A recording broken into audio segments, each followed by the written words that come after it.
네, 바로 보겠습니다. 첫 번째 이슈입니다. 칩거 윤 대통령의 가정 예배. 자, 지금 한남동 관저에서 나오지 않고 있는 윤석열 대통령 부부 어제였습니다. 관저에서 성탄 예배를 한 걸로 알려졌습니다.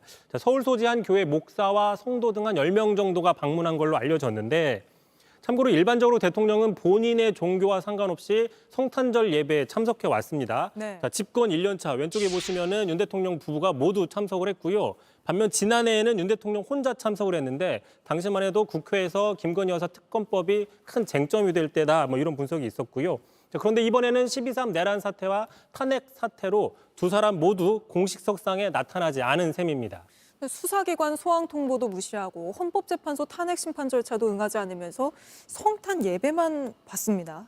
그렇습니다. 말씀하신 것처럼 지금 윤 대통령 수사든 탄핵 심판이든 전혀 응하지 않고 버티기 전략에 들어갔다 이런 비판이 나오고 있었죠. 어제도 출석 요구서와 같은 이런 서류들을 전달하려고 집배원이 갔지만 관저에서 기다리다가 되돌아서는 모습 저희 뉴스룸이 전달해 드린 바가 있습니다. 자, 다시 말해서 어제 오후였습니다.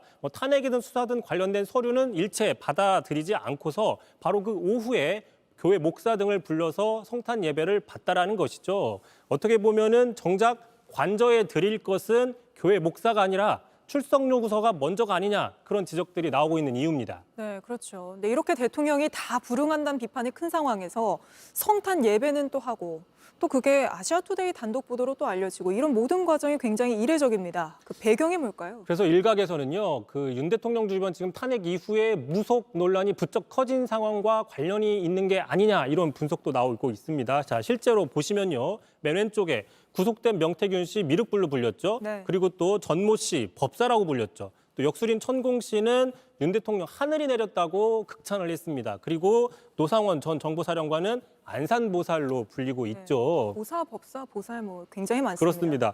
특히 윤 대통령 스스로가 지난 대선 당시에 손바닥에 왕자를 써서 무속 논란을 일으켰고요. 자, 그러자 논란이 되니까 며칠 후에 여의도의 한 교회에 찾아갔는데 네. 또 성경책을 들고 갔습니다. 그러면서 또 이런 이야기를 했는데 먼저 들어보시죠. 아니 우리 집사람은 어릴 때부터 교회 열심히 다녀서 구약을 다 외우는 사람이에요. 지금도 구약을 줄줄 외워요. 아니 모르겠어요. 어릴 때부터 하여튼 교회 열심히 다녀서 이 성경 외우는 게 굉장히 쉽지 않은데 이거 이성대 기자가 비하인드에서 또 짚었었잖아요. 그렇습니다. 아무래도 무속 논란이 나오니 구약 성경을 외운다. 또 오늘 네. 성탄 예배를 드렸다 이런 분석들이 나오고 있는 겁니다. 네, 사실 통독도 굉장히 어려운 일인데 다 외운다고 해서 그때 꽤 화제가 됐었습니다.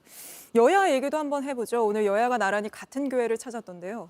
그렇습니다. 권성동 원내대표, 이재명 대표 오늘 나란히 여의도의 한 교회에서 성탄 예배를 받습니다. 둘이 좀 거리가 떨어져 있었죠. 실제로 두 사람 인사나 별다른 대화를 하지 않고 헤어졌습니다. 네. 아무래도 지금 시국을 반영한 게 아니냐 이런 분석이 나오고 있고요.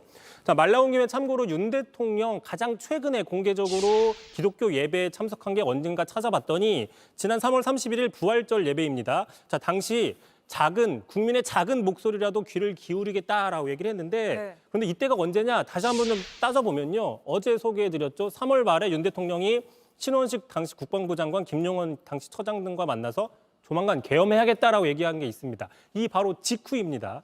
자, 그러니까 다시 얘기를 하면은 교회에서 국민의 작은 목소리라도 듣겠다고 이야기하는 그 상황에서도 이미 마음속에는 계엄을 생각하고 있었던 게 아니냐 뭐 이런 것도 앞으로 밝혀져야 될 모습입니다.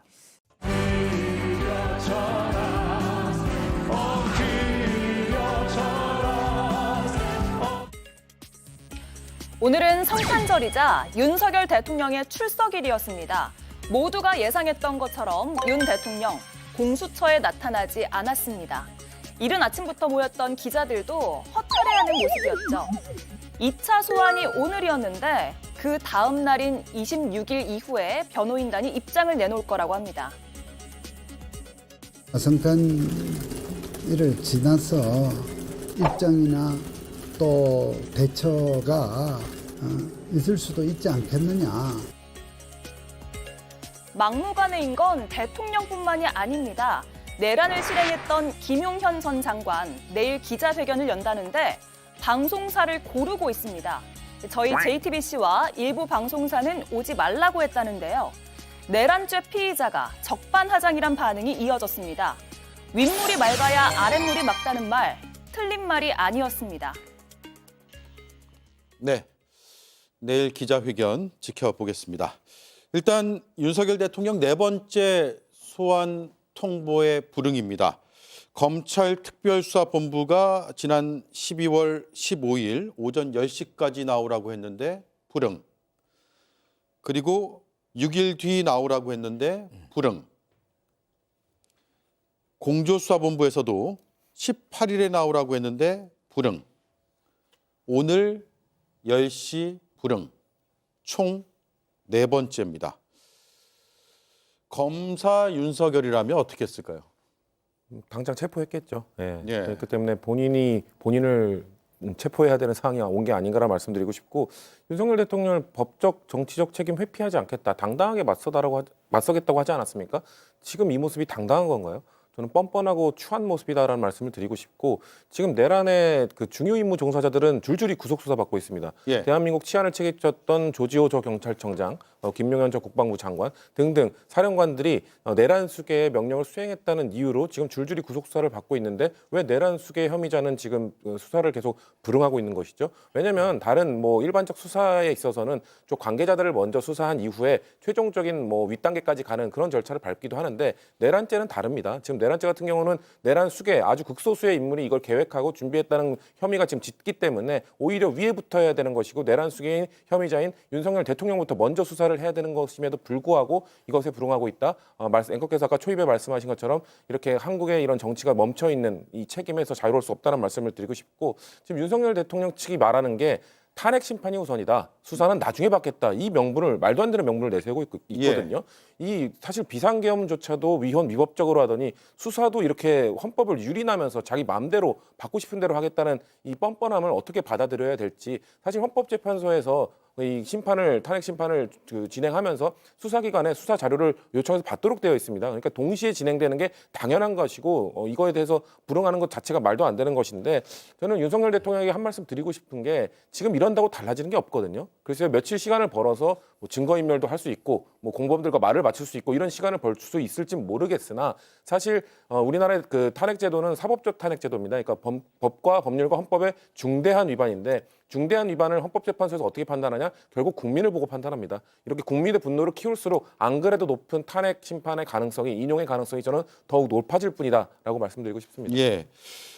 석동현 변호사가 여건이 아직 안 됐다, 아직 때가 안 됐다, 이런 주장을 하고 있거든요. 그래서 때가 되면 수사 절차에 응할 것이다 라는 얘기까지 하는데, 여건과 때가 뭘 말하는지 모르겠어요. 그 여건 그때 언제 될지 모르겠습니다. 어제 윤석열 부부 관저에서 성탄절 전날 목사님 불러서 예배를 본 모양인데, 뭐라고 물었을까요? 목사님, 저희들 깜빵 가나요? 이렇게 묻지 않았을까 싶습니다. 이해는 갑니다. 왜냐하면 공수처 소환조사에 응하면 공수처에 가려고 한남동 관저를 나와서 다시는 그리 다시 못 돌아갈 것을 아는 겁니다. 예. 왜냐하면 소환조사에 응하면 곧바로 구속 수감될 가능성이 매우 크기 때문입니다. 내란 외환죄는 현직 대통령조차도 피할 수 없는 겁니다. 당장 수사에 응해야 되는 거고요. 우리 헌법은 헌법 앞에 특수 계급을 인정하지 않습니다. 그 누구도 헌법 앞에서 평등해야 됩니다. 수사기관이 부르면 가야 되는 겁니다. 오지 않았으니 공수처는 오늘 즉각 체포영장을 청구해야 됩니다. 그리고 영장이 떨어지면 집행을 해야 되는 거고요. 대통령 권한대행 맡고 있는 총리 한덕수는 법과 원칙에 따라 법원이 발부한 체포영장의 집행을 명령을 해야 되는 거죠. 혹시라도 경호처가 막을 경우 공무집행 방해, 그리고 내란 수계를 비호한 혐의로 중대 처벌을 받을 수 있다라는 걸 경고를 하고, 예. 한덕수 총리가 이 복잡한 사안을 정리를 해야 된다고 봅니다. 예. 윤석열 대통령이 지금 보이는 모습이 저도 적절하지는 않다고 생각을 합니다. 적어도 불출석 의사라든지 아니면 수사 일정 조정이라는 공식적인 의사는 밝혀야 된다고 생각을 합니다. 그런데 윤석열 대통령 입장에서 봤을 때는 어쨌든 탄핵 심판 청구가 가장 우선순위가 될 수밖에 저는 없다고 생각을 하거든요. 그러면 지금 현재 우리 헌재법 51조에 보면 같은 사안으로 형사소송법에 되면 탄핵 심판이 정지되게끔 돼 있습니다. 이게 네. 실제로 손준성 검사가 실제로 겪고 있는 일이거든요. 그러니까 어느 정도 헌재가 수사기관과 헌재에서 이런 헌재법에 대해서 어떻게 조율할지에 대한 입장도 필요하고 지금 수사기관들이 경쟁적으로 조사하는 과정에서 대통령에서 수사기관이 좀 난립하고 있는 상황이거든요. 소환 조사에 대해서 그런 것도 일정 부분 정리가 되어야만 대통령께서 입장을 밝히지 않을 것 같은데 저는 그래도 윤석열 대통령께서 입장을 밝히시는 게 맞다고 생각을 합니다. 예.